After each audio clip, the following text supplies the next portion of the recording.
back to 50 Plus Unfiltered with me, your host, Lindy Lou. Now, in this episode, we're going to be talking specifically to the men in our community and, of course, to those women who have men in their lives that are important to them. Now, how are you feeling, men out there? How are you feeling? Feeling a little bit under par maybe, or maybe you're feeling great, feeling like you're firing all cylinders. Well, nobody expects you to be firing on all cylinders all the time. There are times when we just don't feel great. And maybe if you are feeling great, this topic might be one of the reasons why you feel great. On the other hand, if you haven't been feeling too great for a while, or certainly you don't feel like you're completely yourself, maybe this is the reason for that too. Anyway, this topic I want to get onto now is not something for me to talk about. I brought in an expert. This is not a paid for advertorial. This is me introducing you to a very knowledgeable man who really is there to help. And can't wait for you to meet him.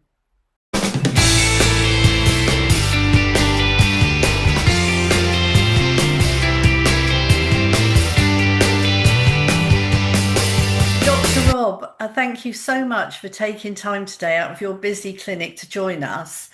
We very much appreciate it. Welcome. Thank you for having me. Always willing to spread the word. Absolutely.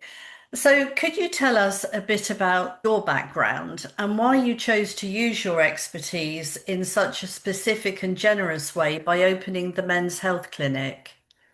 I've been a medical doctor now for 29 years. I went into the vocation with obviously wanting to make a difference. Qualified, did my basic surgical training, did GP land for a few years, and it just wasn't delivering what I wanted to deliver. And I took some time to reconsider my options and wanted to sort of concentrate on prevention. And disappointingly, the word prevention, it might be a bit of a buzzword, but unfortunately, it's misunderstood and it's a flippant comment. Go work on your lifestyle and your nutrition, your exercise and your mindset. And, you know, the patient in front of you is none the wiser. So I wanted to concentrate on being able to deliver deliverables. And I stumbled upon testosterone, ironically, from watching the UFC, so like the fighting. And whilst we've obviously got this traditional kind of like association with testosterone and muscles and sex, it was the avenue into understanding more about the importance of hormones in just how your body functions. And it's sort of grown from there. I mean, you know, we now have over 5,000 patients from 50 different countries. And it's fundamentally as a result of a lack of understanding and awareness. And our approach has always been education and delivering a level of empathy and not going down the road of marketing for the sake of getting patients. I've always acted in the best interest of my patients. And whilst we're a private company, I turn so many people away because I say, well, you don't need testosterone replacement therapy. You need to work on X, Y, Z. So it goes back to the fundamental principles of do no harm.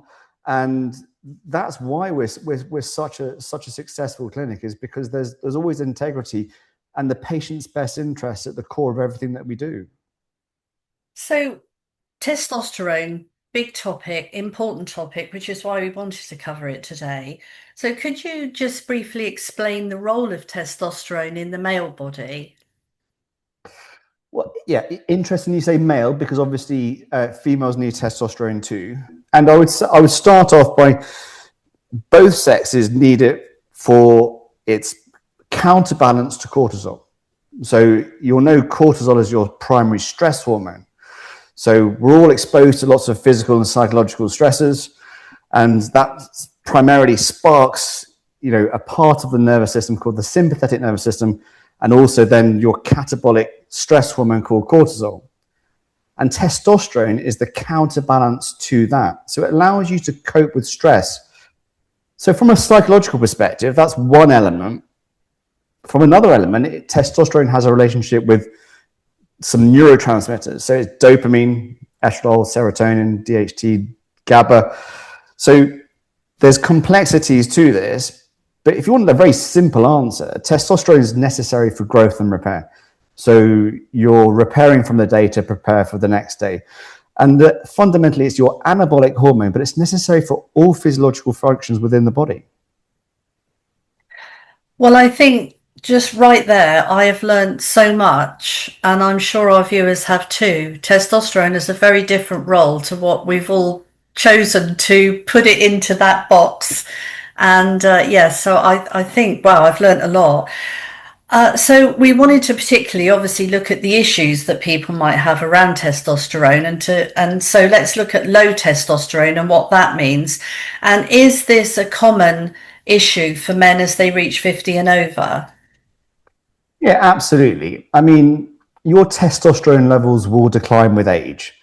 Does that mean they have to? No. We screen lots of men in their 50s, 60s who have very healthy testosterone levels. But it is supposed to naturally decline with age because, we're not supposed to go on forever. So one of the ways in which we decline is testosterone levels lower, and that makes you more susceptible to chronic diseases, etc.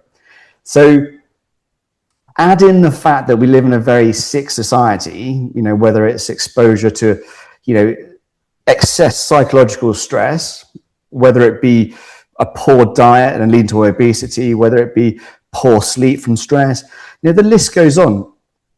It goes back to the fundamentals of health. So lifestyle, nutrition, exercise, and mindset, and looking to optimize those aspects of your health to hopefully not need testosterone replacement therapy. But testosterone deficiency is normally very insidious in its nature. So it creeps up on lots of guys, and the fundamental symptoms are tiredness, so low energy, brain fog, so muddled thinking, low libido, mood dysregulation. So going back to the comment about testosterone's role in brain function, too many of my patients have shyly admitted that they were suicidal prior to TRT. And we've got countless men off of antidepressants as a result of just normalizing physiology. So it kind of goes back to the basics. And I think that's where we miss the mark by a long while. So we'll reach for a supplement, we'll reach for a solution. We have to look at the fundamentals of health and address them. And then you have a fighting chance of not lowering the testosterone level to a point where you're going to feel negative symptoms. But again, education is key, which is why we've always focused on education rather than promoting testosterone replacement therapy, because it's a sell, and it shouldn't be a sell in this modern world. This is not a sales-consumer relationship. The relationship I have with my patients is a doctor-patient relationship.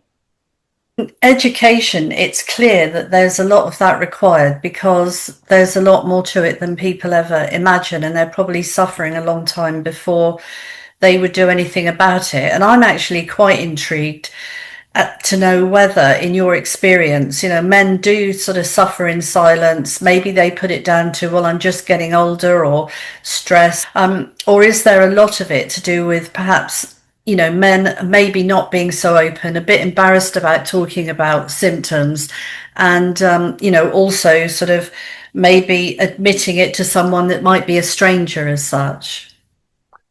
It's all of the above. And I'll give you a very alarming statistic. 3/4 of all suicides are in men. So fundamentally, there's something very wrong with society and very wrong with the individual man and how he approaches life. I talk a lot about the importance of physiology over psychology. So understanding that there's this bidirectional relationship, so you can positively impact physiology by looking at psychology and vice versa. It's a real problem in the modern world, and the solution is going back to basics and educating yourself on what you need to do versus what you want to do. And I think men have this level of invincibility when we're younger, and ultimately that will only last you so long. The ego is very powerful, and if the ego doesn't understand what your body needs and it understands its place in this world, it will get you into trouble. And I think when guys do struggle, yeah, you're right. They might think it's just natural aging, and in part it is, but you don't need to accept that. But in part, yeah, there's a level of kind of embarrassment, and there's no need. I mean, men are typically very poor communicators. So when we talk about kind of men talking, it's like, yeah, that's very easy to just say men just have a chat. But men need that sense of direction.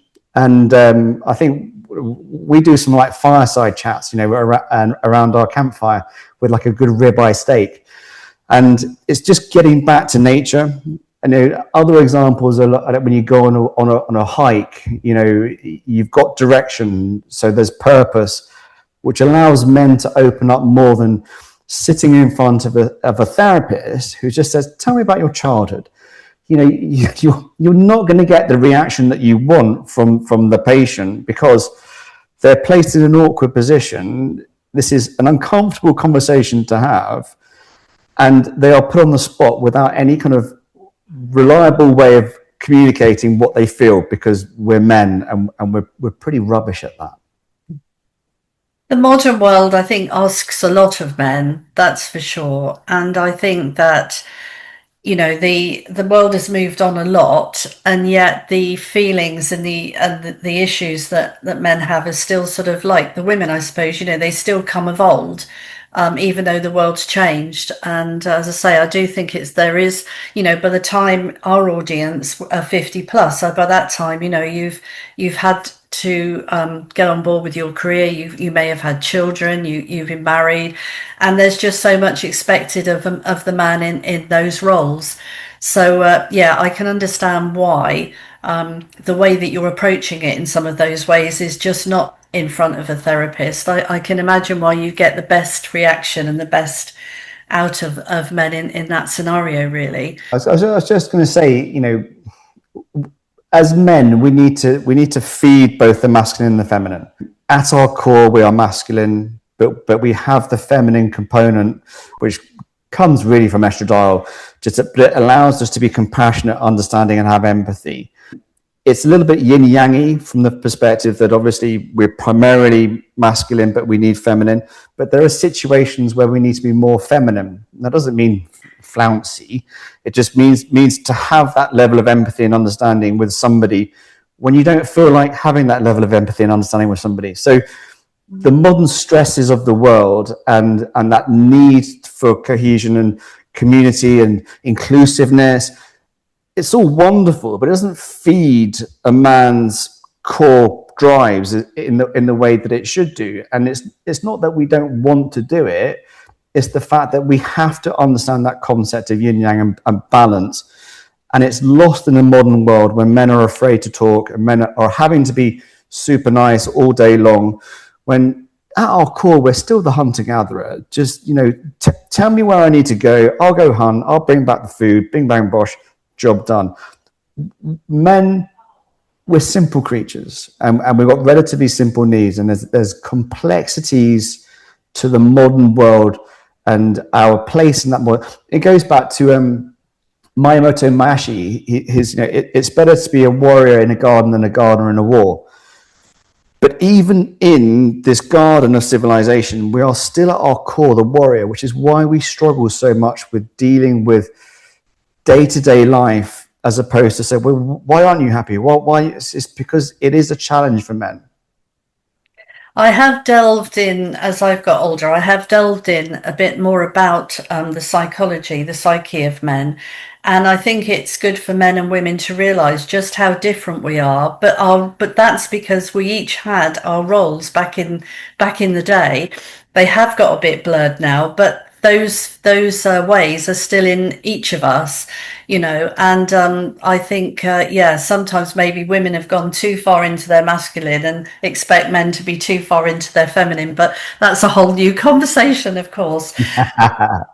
So you have touched on this a bit, but with a low testosterone issue, do we have to say, well, it's all down to your lifestyle, the condition of your body, what you've done, how you've treated yourself over the years, or is it's only aging, or I was wondering if it could even be inherited. There's definitely an epigenetic component. So what do I mean by that? So obviously you've got your DNA, so your genetic code, but your environment can impact your genetic code, which is where the epigenetics come into it. So again, fundamentally we're hunters, but we're now hunters in a poisonous world of civilization and da da da. So there will be that genetic component. Now, is it all lifestyle, nutrition, exercise, and mindset? No, of course not. But does it impact? Does it contribute? Absolutely, 100%. Is it potentially a pathology? Well, of course it is. Which is why, obviously, you go through this sort of intensive diagnostic screen to give the clinician a clue as to whether it's something that can be reversed or whether it's something that you have to consider as this is the diagnosis and therefore I must be engaging in testosterone replacement therapy. As I said, I mean, I spend a lot of my time telling men why they don't need testosterone and what they can do to raise their testosterone to not need testosterone, as opposed to go on to testosterone. It's a cure-all, fix-all solution to all of your worries, which is absurd. I think testosterone deficiency is a diagnosis of exclusion. Look at all of those things. Look at your environment, look at your lifestyle, look at your nutrition, look at your exercise, look at pathologies, and do your best to address them. Because then if you have low testosterone and then you go on testosterone replacement therapy, it's the missing link. And you go, wow, transformatory. But if you don't address all those other things, if you get a bad night's sleep, how do I feel after a bad night's sleep? Tired.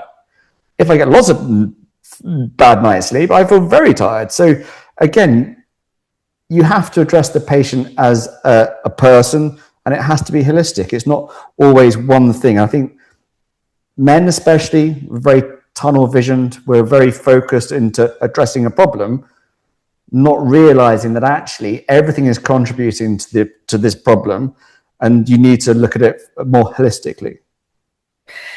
And it just suddenly popped into my head. I remember somebody telling me once that testosterone levels are higher in the morning and deplete as we go through the day. Is that correct? Yeah, I mean, that's the reason why we always say get a blood test between 7 and 11 in a fasted state, because again, men, very simple creatures, day, night, day, night, day, night. So your axis to produce testosterone is working hardest at nighttime when you're resting to allow you to be effective in the day. So allow the activity. So the more active you are, the later in the day, if you've eaten, the stress that you're under will all negatively impact testosterone. So the morning time is the best time to have a blood test to see where you actually sit properly. So, could we then go back to the symptoms of low testosterone? I know you did give us a bit of a list, but could we just sort of look at that specifically now? And I think what you've really intimated there, they can be confused with other issues that you might have. I mean, you'll see adverts on Instagram and YouTube. Are you tired? It could be low testosterone. I mean, it could be, but there's 99 other causes. So lots of things contribute to fatigue. Lots of things contribute to brain fog. I'm on testosterone replacement therapy. Do I sometimes get brain fog? Of course I do, because if I've had a bad night's sleep or I'm stressed, my brain's not functioning how it should function. So there are multiple causes to the symptoms, but it perhaps goes back to the idea that testosterone impacts everything. So you're going to be able to diagnose a testosterone deficiency by measuring the quantitative numbers, but understanding that what we need to do is understand that this is a chronic problem. So a bad night's sleep will cause low testosterone, but does that mean you have low testosterone? No, it means that you've had a bad night's sleep. So again, it's addressing everything that's potentially contributing to your low testosterone, and then looking to testosterone deficiency as being the potential diagnosis after that versus before. Can you explain the procedure that you undertake when a patient comes to see you as to the end diagnosis? Patients present essentially in three ways. I mean, they present for the first time ever, so they've got the negative symptoms of tiredness, brain fog, low mood, etc. Or they present wishing to transfer their care from other providers because they're unhappy with the level of care and service, or they've had a blood test and they want a second opinion. It really all starts with the blood test, and you'll have companies out there promoting a cheap testosterone test, which gives you no information at all. Now, number one, you had the blood test done because you're having symptoms. So you're going to find low testosterone or borderline testosterone. So it's utterly useless. So if you want to do it properly, you would have a comprehensive blood test to, again, look at everything. Because if you look at everything, you will find something. If you look at one thing, you're going to find what you find because you've already gone down that road. It's essentially confirmation bias. So we do a comprehensive blood test to see what we can see, to say, right, okay, no, it's this, or do this and then retest. Because again, ironically, I'm not trying to put you on testosterone replacement therapy, even though that's how I earn my money, because you're not going to appreciate it unless you actually need it. So the confirmatory blood test in about 4 weeks is really to say, right, do everything right. Put in that level of consistency to your lifestyle, nutrition, exercise, and mindset. Address those things that we've identified from the blood test, and let's just see where we can get to. And then, hopefully, we'll say, golden, keep going. Or actually, no, still low, you could value from testosterone replacement therapy. And then they'd come and see me for a 60-minute new patient consultation, and then we go through everything. The process is very structured for a reason. It makes my life easy and their lives easy. It's really about sort of tough love, making sure people understand what the expectations are, and delivering that sense of realism that's not going to, it's not a false sell. Testosterone is not going to make you feel 10 years younger. I mean, it's absurd. It's really just about that semblance of normality, the ability to cope with the chaos of the modern world. 50 plus unfiltered, for us it's about our community having a better life, whatever that looks like, and identifying ways in which they can do that. And as you say, we can't reverse back to being 18 again, but whatever we can do to make life as good as we can make it now, then that's got to be something to pursue. So you've reached your diagnosis, and this patient, in your view, does need the replacement therapy. So can you tell us what that treatment looks like? Yes, so we've pioneered microdosing TRT. What does that mean? Essentially, the premise behind any medication should be either to correct a pathology or mimic natural physiology. So microdosing TRT is a daily injection, which sounds intimidating, but it's just a little prick, which is the joke I make all the time. It's a morning injection of testosterone and another drug called HCG that mimics the signaling down to testicles. So we like the idea of this to be hormone replacement therapy, not testosterone replacement therapy.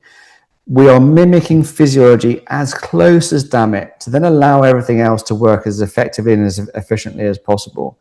So it's about careful dose titration according to effect. So we're always trying to get you where you need to be, not where you think you need to be, because every man wants to be high normal.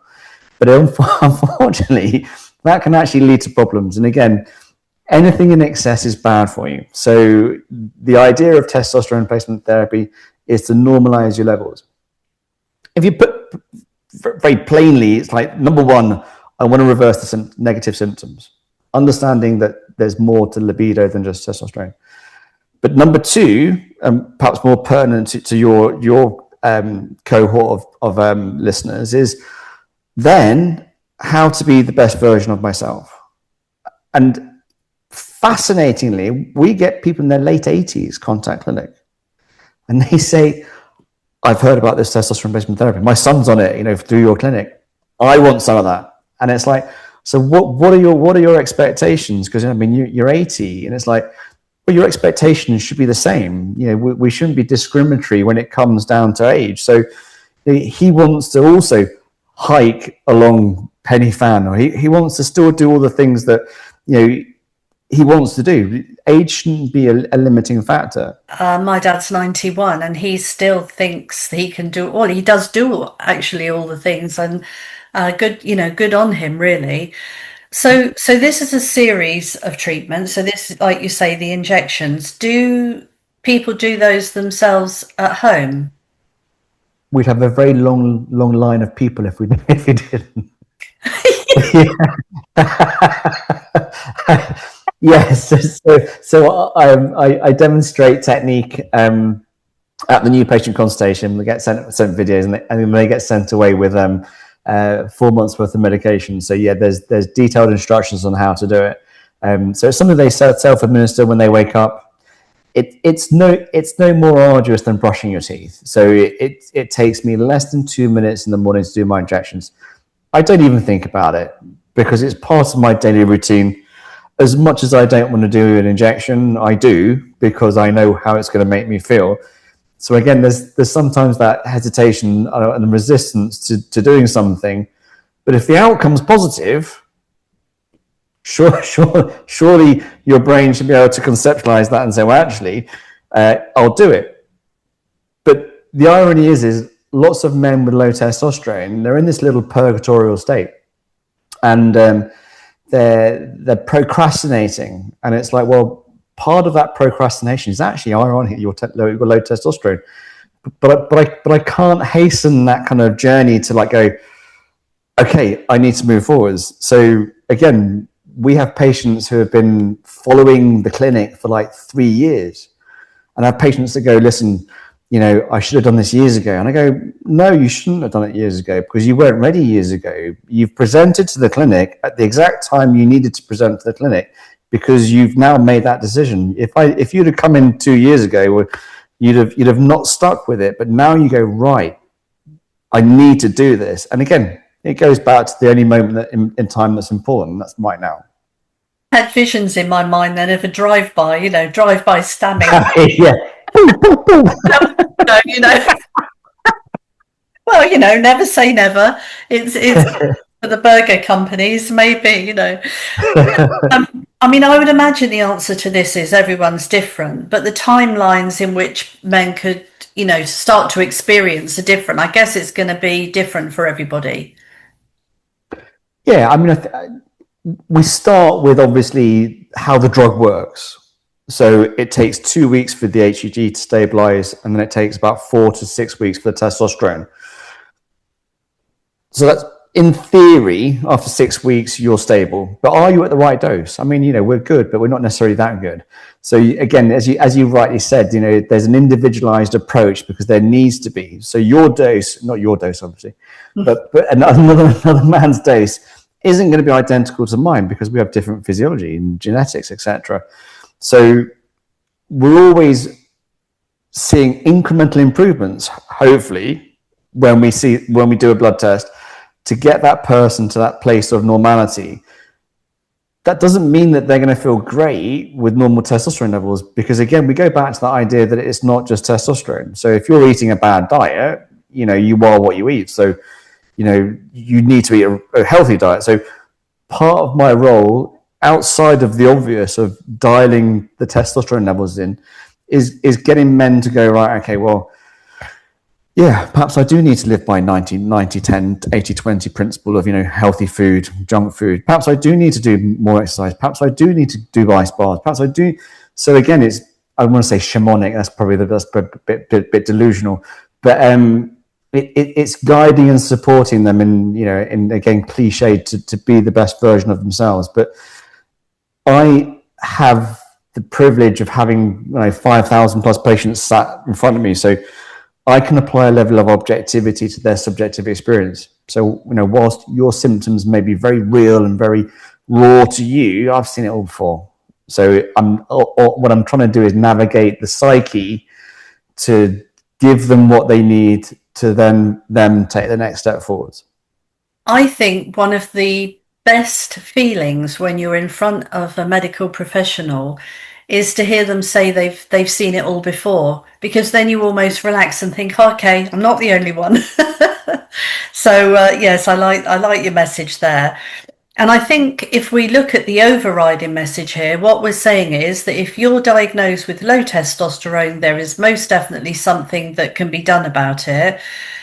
You might be 50, 60, 70, or whatever age you are going to feel better, but you're still going to be that age. So we're not trying to be 21 with testosterone replacement therapy, but you will be the best version of yourself for taking the dose and for doing the right thing by your body. Yeah, I think you're absolutely right. I mean, our mantra is earn your reward. So you should get a proportionate reward for the effort that you put in, the determined effort that you put in.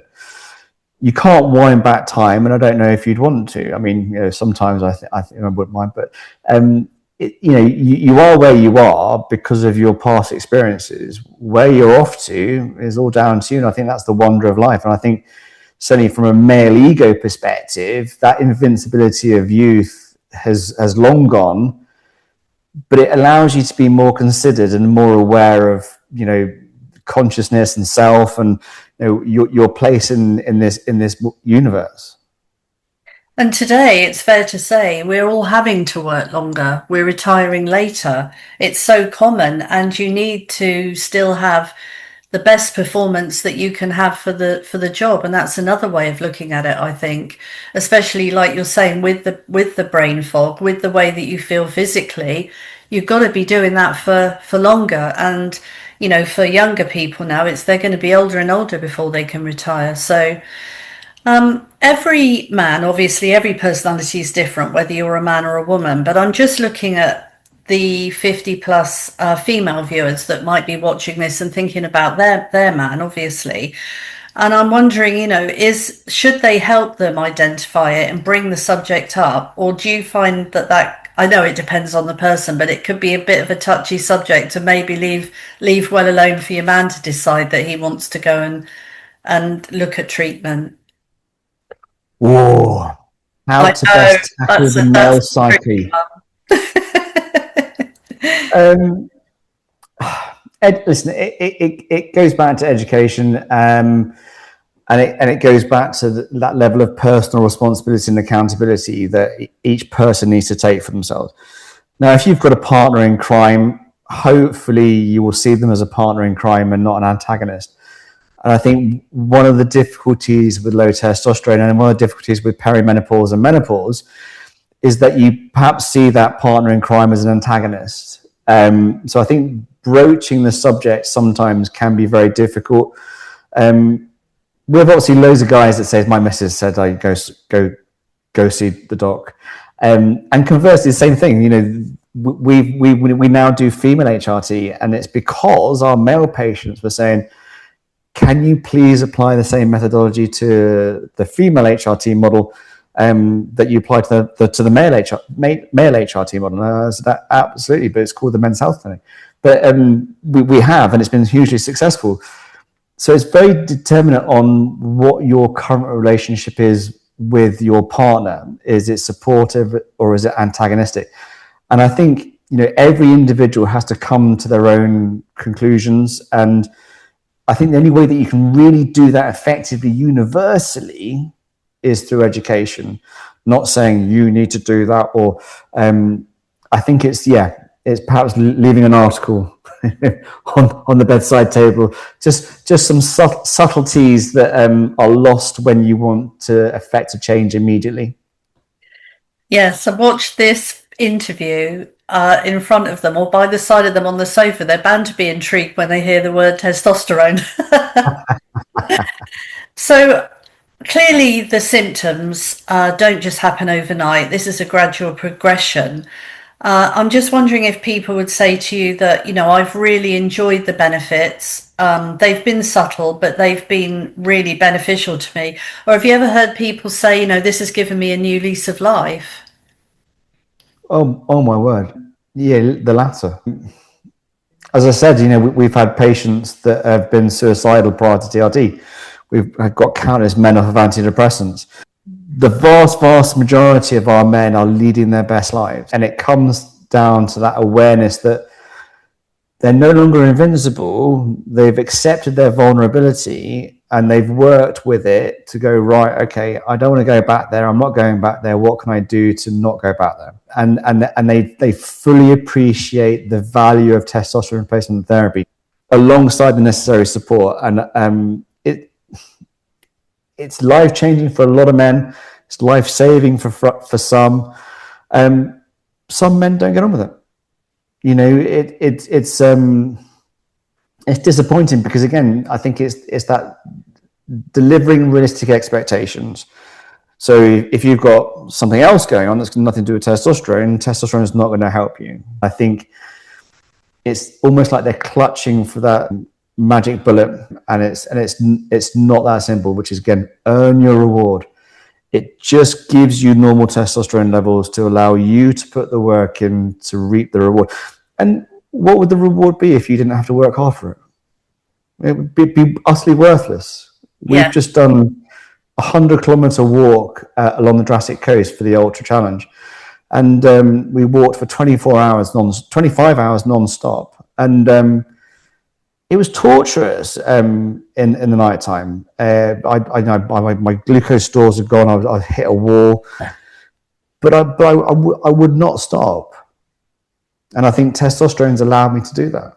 It's allowed me to maintain that positive mindset that I had, and it's just given me that second chance at life. And I think you should treasure that.